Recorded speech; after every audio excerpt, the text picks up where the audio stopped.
I went to film school so you don't have to, and today we're going to be tackling exposure. Exposure is how bright or dark your image is going to be. You want to properly expose an image. This is down to 3 factors: the ISO, the shutter speed, and the aperture.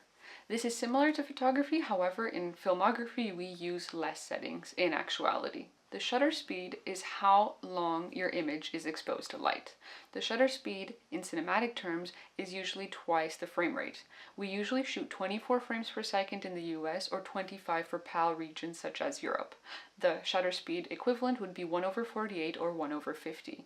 These are fractions of a second that your image is exposed to light. When you have a larger shutter speed, such as 1/2, then you'd have a lot of motion blur and a lot of light would enter the lens. When you have a 1/100 or 200 shutter speed, that means less light would enter the lens because your sensor is open and exposed to light for a shorter period of time. The second element is the aperture. The aperture is how wide your opening is of your lens to let light into the sensor. The wider it is, the more light hits the sensor. The narrower it is, the less light hits the sensor.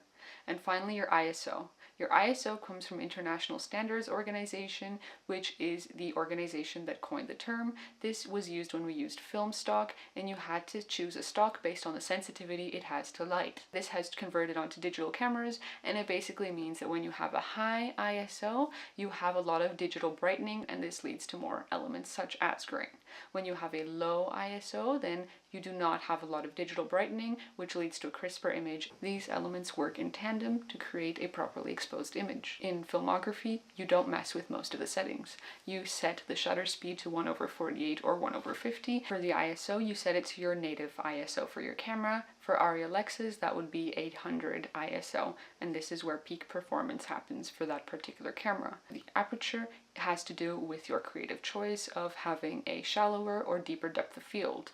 This can also be used to compensate for certain lighting conditions. However, in most controlled set environments, we add or subtract light in order to properly expose our image versus adjusting these other elements, because these could change the image that we want to create. So in photography, you would adjust all these elements accordingly for your picture. However, we used to keep them as basic as possible and as standard as possible so that we can add or subtract light on our film set to create the look that we want.